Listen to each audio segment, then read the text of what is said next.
Välkommen hit. Det viskas och tasslas om hur lantbruket fungerar i Danmark. Det är inte bara Grönland som ställer till, eller Trump som ställer till problem för danskarna. Ole har berättat här att han ska prata så mycket svenska som möjligt. Han har en tendens att börja prata snabbare och snabbare, och då säger vi bara till honom att nu går det för hurtigt. Och så vill jag då passa på, eftersom Ola är dansk och det danska språkbruket är ju inte så likt det svenska när det gäller svordomarna, så jag ber om ursäkt redan från början. Varsågod Ola, ordet är ditt. Tak for tilliden. Der er hullet i den. Det er fint. Tusind tak for tilliden, og jeg skal forsøge at forsvenske mit dansker. Det lyder hemsk, det ved jeg, men om nogensinde lyder helt tårligt, eller det er der, tænker jeg, mange ting, der kanskje kan blive så op med lappen, så tager vi... det er vældig tungt mygget det her, men jeg tænkte til at fra starten vil jeg fråga, er vi her en sal fuld af nøjde svenske landbrugere? Er det det, vi ser på? Er det det, vi ser på? Eller man kunne fråga, findes der overhovedet nøjde og glatte landbrugere? Findes det som koncept? Er det nogle ting, som man kan tale om? En nøjt og glat landbrugere? I hvert fald mygget sjældent i Danmark. Men om man hjemfører svensk landbrug med dansk landbrug, og det er jo lidt kunstigt. Jeg ved ikke, om I er klar over, at en dansk joke har været gennem mange år udtrykket forbudt Sverige. Har I nogensinde hørt om det? Det er tråkigt, men det er sådan dansk. Det er dumme, det er forbudt Sverige. Og det er totalt anderledes. Det er totalt modsat. Men vi kaster os ud i det, blot for at starte at beskrive lidt på dansk landbrug. Vi er cirka 2,5 millioner hektar, og det er rundt 60% af total ytter, hvilket gør det til et af de mest udglatte lande i verden. Altså procentvis. På ytteren, der er landbruget vældig synbart alle vegne. Meste af alle ting eksporteres. Og det er jo det, der er et af vores jättestore problemer. Kommer jeg til om snart. Vi har 30 millioner gris, som fødes, og rundt 6 ton millioner, som eksporteres som smågriser. 20-25 kilo eller så. Til Polen, Tyskland. Og er det mange eller ikke så mange? En gang var det største nummer i verden. Og vi har faktisk fortfarande en verdensrekord. Og jeg ved ikke nu, om vi skal være stolte af den verdensrekord. Men per capita, per indvåner, per borger, der producerer vi det meste kjøtt i verden. Yes, we are the gold. We are the winners, champions. Tænker I, at det kunne være et ikke så fantastisk grej for kilderne i byerne, politikerne, at vi er number one i produktion per borger, som eksporteres. Gylde lugter ikke af gylde i Danmark, det lugter af penge. Om man er bonde, om man er landmand. Men om man er politiker, så lugter det fandme som gylde. Vi går lidt videre. Vi har verdens største eksport af græsfrø. Stor græsodlingsprocent. Det er vældig bra. Alt er fint. Det er fodbold, og det er golf og alting. DLF, I kender dem. Det er vel det, som beskriver dansk landbrug. Der findes sukkerbeter, der findes malkorn og så videre, men ingenting specielt. Ikke noget specielt. Nogen specielt i forhold til Sverige. Centralt er selvklart, at vi har bare ændret 2,6% af bruttonationalproduktet. Og at det bare er 2% af folket, som er direkte anställt i landbruget. Ja, der er 100 og op til 1000 anställda rundt om landbruget med transport og byggnad og elektrik og snickere og alting, som er vigtige, kan man sige, for landsbygden, men som ikke figurerer på landspolitisk plan. Har I fattet nogensinde det her? Super! Fortsætter vi. Og helt super centralt, om alle primære landbrugere ryster på den samme politiker, så er vi bare 1,5 mandat ud af 179. Det er centralt. Det er et af de store problemer. Så helt aktuelt har vi hovedproblemet nu, som hedder syrebrist i danske fjorder. Hvor længe tænker I, vi har haft det problem med syrebrist i danske fjorder og havområder tæt på kysten? Hvor længe? 2 måneder? 2 år? 20 år? 40 år? 40 år? 40 år? Seriøst, vi har haft det her problem så mange år med syrebrist. Med døde hummer, fisk og vandplanter. Om årsagen reelt er landbruget. Om det er ændres landbrug, eller det er en kombination. Men var er det lettest og nemmest at gøre nogle ting? Om det bare er 1,5% eller 1,5 mandat. Så vi har fået, hvad vi kalder vandmiljøplan. Jeg ved ikke, hvor man kan oversætte det, men det er en planering for, hvor man vil forbedre vattenmiljøet.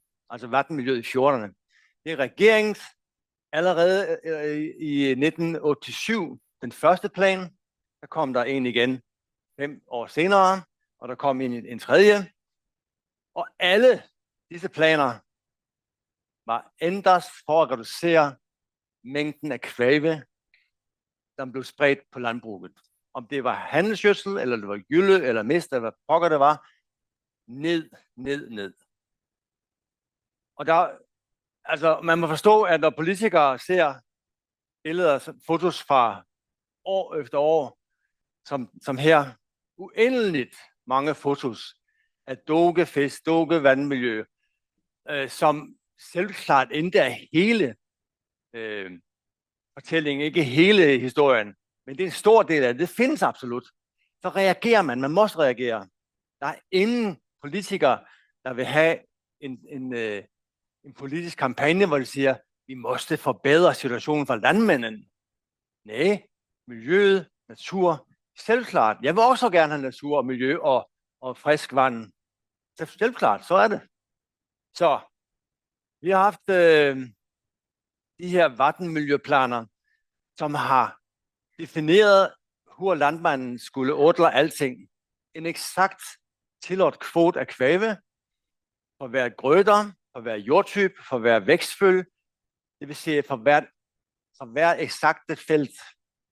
Man måste planere, det gør man her på vinteren, og så går man på grejet på våren og udfører sine ting, og så kigger man ind senere på åren en total revideret account for, hvad man har gjort. Og selvklart husdyrgødsel måste man få en god, bra effekt. Alt skikkes ind til styrelsen elektronisk selvklart. Hvorfor elektronisk? Ja, det er om, at man kan automatisere, hvor man kolder det, hvor man tjekker, om det er gjort ret. Og bøder, nu har jeg bare skrevet 10.000 til 200.000 svenske, men det kan så let som ingenting blive højere. Om man har anvendt for mygget kvæve eller fosfor, der får man en bøde. Og så tænker man, ja okay, men hvor mygget gylde har jeg, det ved dividende. Jo, det ved man. Om man har 300 sukker, og man har 10.000 slagtsvin, slagtgriser, så ved man, hvor mygget gylde du burde have. You know, det er alt sammen med skema, med kvoter, og det bliver styret mygget eksakt af nokkerne. Det var de første 3.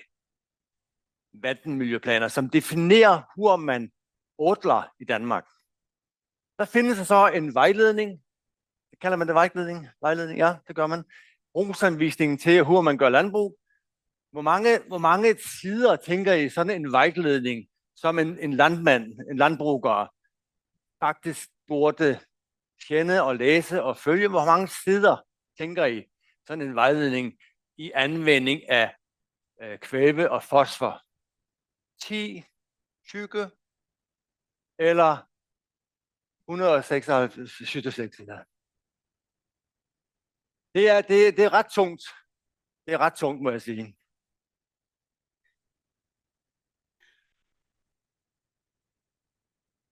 Det er ret tungt. Og der kommer selvklart en ny hvert år med nye desinger, nye love, nye kan man sige, regler for, hvor man nu får den bedste miljøeffekt. Og her har vi så præcis, fordi jeg tænker, I vil forgå nu. Okay, I har haft det her på rundt 40 år. 38 år har vi haft de her regler og forordninger. Og har det fungeret? Har det flyttet nogle ting? Har det virket? Har I kommet til at anvende mindre kvæve? Ja, vi så fotos fra vattenmiljøet. Det har ikke fungeret særlig godt. Det har været faktisk ikke stor effekt på vattenmiljøet. Der findes fortfarande dog botten. Men når man ser på udviklingen i salget af kvæve og fosfor og kali, kvæve, fosfor og kali, tænker jeg det er, ja, så har det jo været et drastisk fald her fra 88-90, faktisk rundt halvering af forsælgningen af kvæve i Danmark. Det er jo derom, at man har udnyttet husdyrgødslen mycket bedre. Der findes, det er tilladt nu at sprede det ud, til eksempel gylde på frøgræs på høsten og på vintergræs på høsten. Ellers absolut ingenting. Og de her bredspredere har været borte i 10 år. Det er kun slanger eller injektioner osv. Altså det er blevet vældig bra. På starten var der jo stor protestmodstand. Men jeg tænker, alle kan se, at vi får en mycket bedre udnyttelse på vores husdyrgødsel. Hvilket er jo fantastisk godt. Men det er bare en del af det, men vi har virkelig droppet på forsælgningen. Og der er det jo ret kunstigt, at vi fortfarande har problemerne i vattenmiljøet. Eller? Altså, det er fortsat, det her foto er fra denne sommer. Nu går snakken så på, jamen der findes også udslip fra byerne, primært fosfor. Ja, det har man mætret på, der findes miljøorganisationer, der findes styrelser, som kolder det her. Og det er den balance kender vi ikke nok til. Men fortfarande, det er så hardt, at der findes et enormt politisk tryk, tænker jeg det hedder, at nogle ting måste gøres. Vi har et valg, regeringsvalg, eller politisk valg, folketingsvalg, parlamentsvalg, denne sommer eller høsten, der kommer snart. Og vi har netop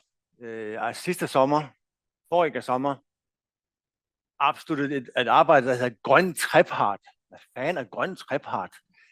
Ja, det er grøn, det er simpelthen trepart, det er så et mini-parlament med regeringen, landbrugsorganisationerne, regeringen og naturorganisationerne. Sådan der er forstået, at man har sat sig i kollegium og fundet nogle ting, man kunne få en enighed om. Og det har jo naturligvis været modstridende interesser. Og regeringen står i midten og siger, okay, vi måste beholde vores eksport og vores produktion og landdistrikter og ansatte. Og naturorganisationerne, de er, ja, vi skal have alting. Så her har vi dem. Her har vi de her udvalg, som definerer nu, vi skal fungere i landbruget i fremtiden. Og man kan se, de ser vel ret så nøjt ud. Eller? Altså, det er ministeren, og det er også minister, så videre. Der findes bare den kilder der. Det er landbrugets repræsentant. Han er ikke super nøjt.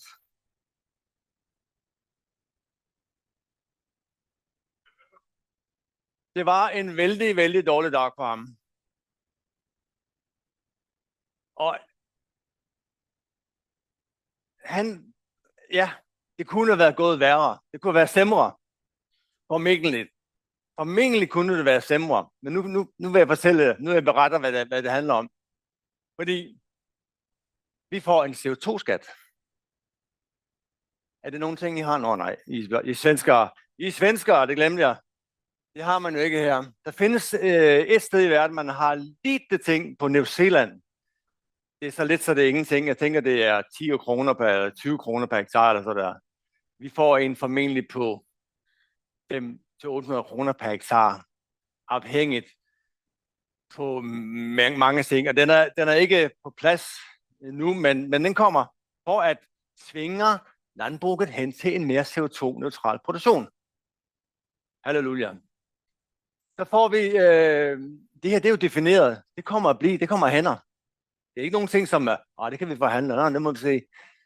Fra 2030, der er der 140 hektar enger lavbundsjord. Er det ret beskrevet? Lavbundsjord, altså det samme som enger, som i nogle tilfælde er otlagt som ganske bra åkermark. I andre tilfælde, ja, der padler svaner rundt her og der, og gæster og gås, men 140.000 hektar måste tages ud, træderlægges, ja, eller omdannes til sø, altså sættes under vatten. 140.000 hektar. Kom ihåg, at vi har 2,5 millioner hektar åker rundt. Og så kommer det, nej, det er ikke det kan vi kanskje leve med. Hvor denne dobling kommer at fungere, om den skal blive drevet på økonomien, om man vil give tilskud, erstatning. Altså, vi har rundt 10% af arealet i dag med øko i Danmark. Og det har vi haft mange år. Rundt 20 år. Der er en grænse for, hvad forbrugerne vil købe. Der er en grænse for, hvor mange rige, venstreorienterede, I don't know. Der er en grænse for, hvor mange personer, der rent faktisk siger, nej, jeg vil ikke have en ny iPhone. Jeg vil have min økologiske kykling. Jeg vil hellere spare på alt det andet skit, jeg køber, og så vil jeg købe rigtig klog mat, økologisk mat. Der er en grænse. Hvor det vil gøre en fordobling, nobody knows. Og nu kommer den så. Den, som jeg tænker på, er interessant for jer. Vi kommer at tage ud 240.000 hektar åker og omdanne til skov. Yes! Og hvad er det nu, man gør her i skogslandet? Er det ikke præcis det modsatte? Ja, fantastisk. Fantastisk. Og når man hvis man går tur på skoven, eller i skoven i Danmark, og man har brug for at være lidt alene, skal man bare gå i skoven. Der er aldrig en kilde i skoven i Danmark. Så, og 100.000 hektar af denne skogs kommer at blive urørt. Det betyder, at om der drejer om kult nogle ting, der måste det blive. Ja, okay, om det drejer om kult på en væg, kan du tage bort det, men uberørt. Hvordan kommer det at fungere økonomisk? Nobody knows. Og der kommer at blive en økonomisk erstatning, men hvor mygget og hvordan og så videre, ingen aner det. Og konsekvenserne for fremtidens jordbrug og levnedsmiddelproduktion i Danmark, blowing in the wind, der er ingen som tænker, at det er vigtigt i forholdene til miljø, natur, politisk indsats. Så, jeg ved det ikke, tåler I mere nu? Kan I klare mere? Det her, det var bare en lille ting. Det er bare en lille grej. Altså, vi er bare på starten nu. Og jeg har faktisk kun en enkelt billet i dag. Jeg slænger ud brobisen, da jeg kørte. Altså, så kommer vi til noget helt andet, som også handler ekstremt mycket om kvæve. Nu har vi haft den første mere omfattende på alting inkluderende det her grønne trepart. Okay, det kommer så der. Nu kommer der så en ny specifik kvæveregulering. I kommer ihåg, der var 3 vattenmiljøplaner. Det er forsvarende, så dem har vi der. Men for 2027, der har vi ikke længere nogen kvote, men det man kalder en udslæbstilstand. Kan man sige så? Altså det lyder jo lidt som industri, at du er tilladt at slippe ud nogle ting. Men vi ved godt, at du forurener, vi tillader, at du slipper ud. Og det er jo man vender altid rundt. Alting bliver vendt rundt, at man definerer landbruget som forurenende. Er I med? Ja. Og det er virkelig klogt for miljøpartierne. Fordi nu har vi jo en skrue, vi kan skrue på, tænker jeg. Så hvert felt får nu sin egen udslæbstilstand på kvæve. Hvert felt. Ikke hver region og hver akt eller nogen ting. Hver eneste felt. Hvor er det muligt? Hvor er det? Ja, det er muligt. Det er om, at alt findes jo registreret elektronisk fra EU-register og fra de tidligere kvæveregistreringsregister. Så i fremtiden, der findes der felter, som får så lite en tilstand på kvæveudslip, at det vil bare være tilladt at odle vårkorn og fangrøtter. Vårkorn, fangrøtter. I alle årene på vækstfølgen. Jeg tager lige og gentager. Nogle felter er bare odles med det. Er det lidt absurd? Altså, hvad gør det for jordprisen? Jeg tænker, at de fleste, de vil tænke, okay, jordprisen, det er beroende på jordtypen. Er det sand? Er det lerbakker? Så kommer der en ekstra grej her. Sådan der. Hvad gør det for belåningen? Hvad gør det for bankens idé om, hvad gør det for jeres muligheder at tjene penge? Det er helt vildt det her. Det er helt tårligt. Det kommer hænder. Og det, som kommer hænder, nu skal jeg vil ikke gå vældig hårdt dybt ind i det, men det er det lille dejlige land, og det har så delt op, det er så sat i forskellige alt efter, hvor man mener, at vattenmiljøet i fjorderne og disse farvande er simrest eller mest belastet. Så om du har en gård her på det lysegrønne eller på det mørkegrønne, eller hvor der er hvidt, er vældig afgørende. Og så lægger man næste kort ned, som er felterne. Kommer det. Hvert felt er jo i Danmark dræneret. Og hvor den drænering leder den ud til en sø, eller leder den ud til en fjord. Totalt afgørende. Så vi får mange tilfælde nu, hvor de her farver er afgørende for, for eksempel her, der ligger en sø. Om nogen ting leder ud i en sø, er der ingen problem.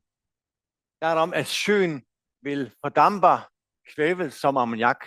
Og det er jo fint. Der er der om, at der er jo kvælstof eller kvæve i luften i forvejen. Ja, det bliver lidt langt og kort, det her kan jeg mærke, men det er vældig spændende, at den her fremtid, hvor hver grøde lad os tage et eksempel. En gård har til eksempel en nugældende udslip på 15 kilo kvæve per hektar. Nu definerer man, alright, du bor der, og du bor der og der.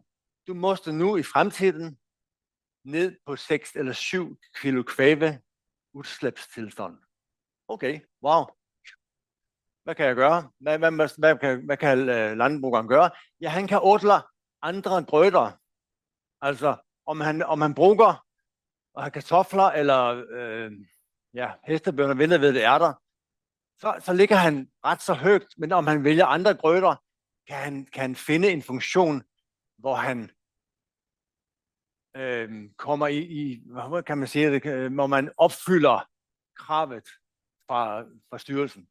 Det bliver vanvittigt at arbejde med. Altså en ting er, om konsulenterne har forstået det, men at forstå og få det formuleret og få det implementeret i en åbningsplan. Altså for fanden. Det bliver helt vildt, og det er fra om et år, så skal det køre det her. Var der nogen, der fattede nogen ting af det her? For jeg gør intet. Det er fuldstændig sindssygt. Det er så galt, som det kan gå. Altså det er virkelig så galt, som det går. Det er detailregulering. Eksakt nok en regulering på hvert felt.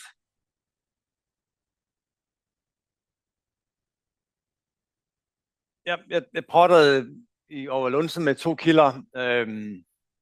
Det her är också strukturutveckling. Ja.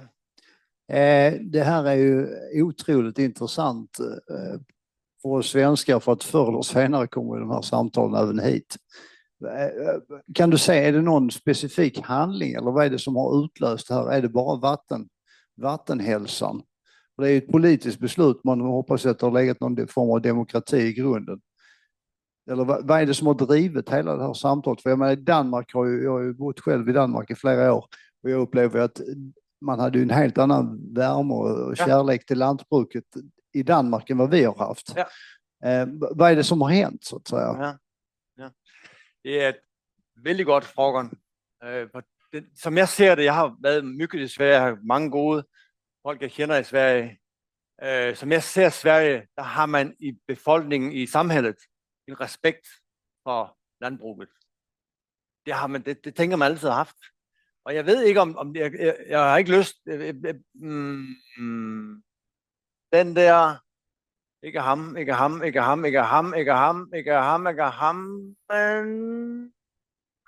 nej, det gør den ikke.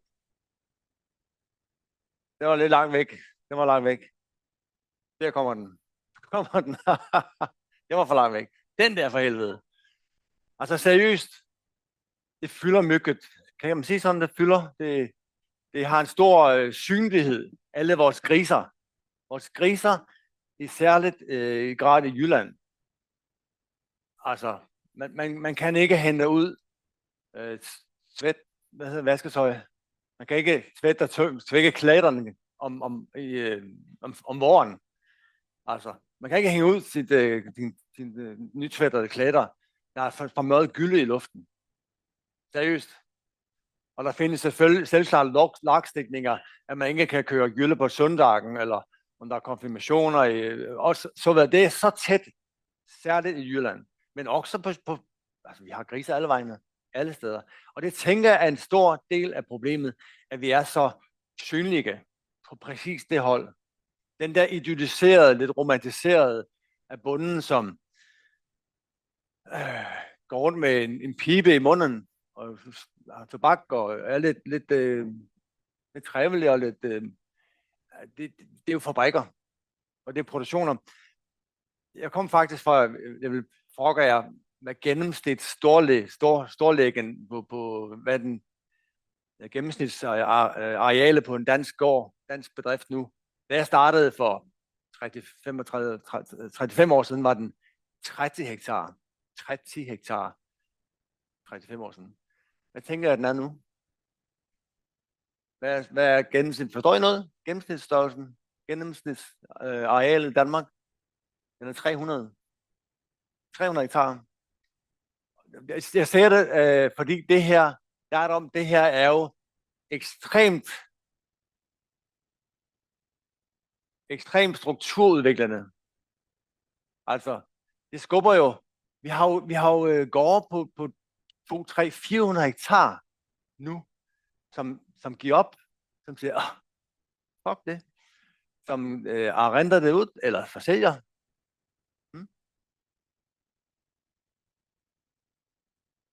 Ja. Men altså seriøst, det er jo ekstremt strukturudviklende. Vi får aldrig de gårde tilbage. Vi får aldrig den der familiegård, familielandbrugen. Det findes ikke. Og det er kun, om man er tandlæger, eller lærer, eller arkitekt, og har penge nok til at have 50 hektar, man kan som hobby. Jeg ved svaret på spørgsmålet. Jeg ved fandme ikke, hvad det er, der har gjort samhældet så anti-landbrugs. Igen til noget andet. Children. 5 minutter. Kvarter. Ja. Trætte. Vi har 4%. Det har I ikke. Vi har støtte til fangergrøder her i Sverige. Fangergrøder.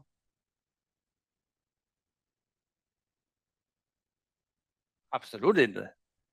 Altså, vi har et krav, man måste, om man ikke har sine fangergrøder, der får man en bøde. Ret så kraftig bøde. Støtte til sen jordbehandling. What?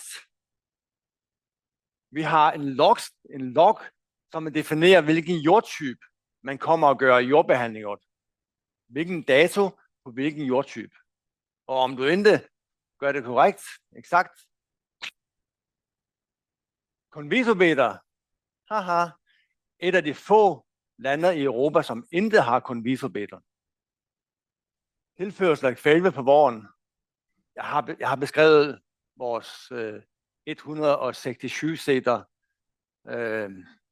vægtledning på mygget og hvordan og hvornår man må anvende kvæve på våren i alle grøder. Jeg tænker, det er lidt lettere her i Sverige end hos jer. Vi giver ind en rapport til styrelsen omkring kvæve på mygget hvornår, og om den ikke er eksakt korrekt og lovligt, der er der bøder. Seriøse bøder. Rapport fra Växjö, har man det? Indgiver man rapport fra Växjö? Jeg tænker, jeg kommer og slå signal til styrelsen, når jeg kører hjem her i Sverige, og give dem nogle gode idéer, nogle bra idéer. I er lidt bagom her i Sverige, tænker jeg. Man måste have lidt kold på jer her i Sverige. Der findes naturligvis årlige elektroniske rapport på bur med hvilke produkter, hvilken dos, hvilken dato og hvilken stadie grøden var. Og der findes absolut ganske heftige bøder, om man ikke er præcis, hvor man skal være.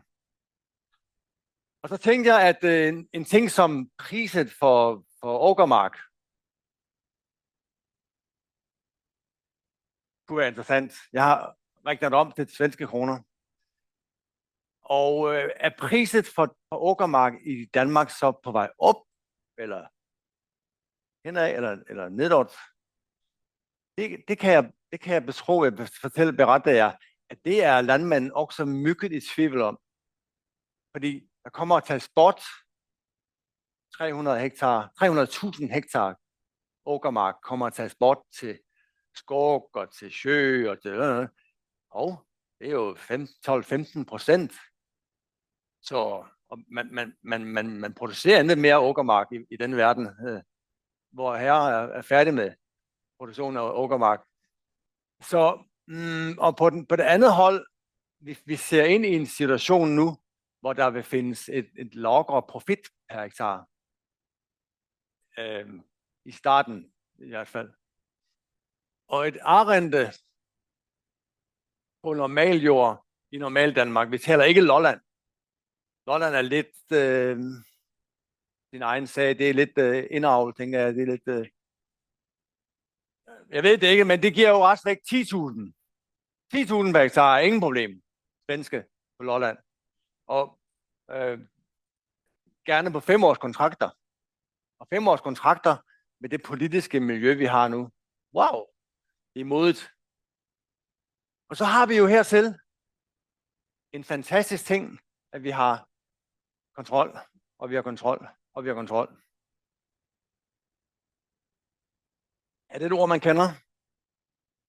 Ja. Om vi forsøger at... Jeg ved ikke, om det fungerer det på svensk. Man staver det bakfra. Jeg ved ikke om... Jeg ved godt, at lort på dansk betyder skit. Men det er så der, at det er seriøst, at når en landmand han har fået sin morgenkaffe og går ud på gården, så siger der er en ukendt bil. Hvad fanden er det nu? Oh my god. Som ofte, så er det så rart, at herregud, det var ingen kontrol. Det var bare politi. Oh my god. Det er seriøst set, er der omkring 1200 ansatte i styrelsen til at kontrollere 5-6.000 landbrugere. Det er det hold, vi prater om. Så jeg ved ikke, men ganske er det ikke så ille altså. Eller? Har I frågan? Ole lovade att efter hans föredrag så skulle alla lantbrukare här känna att de var nöjda med att de var just svenska lantbrukare. Är ni nöjda? Ja, bra Ole. Har vi några frågor till Ole?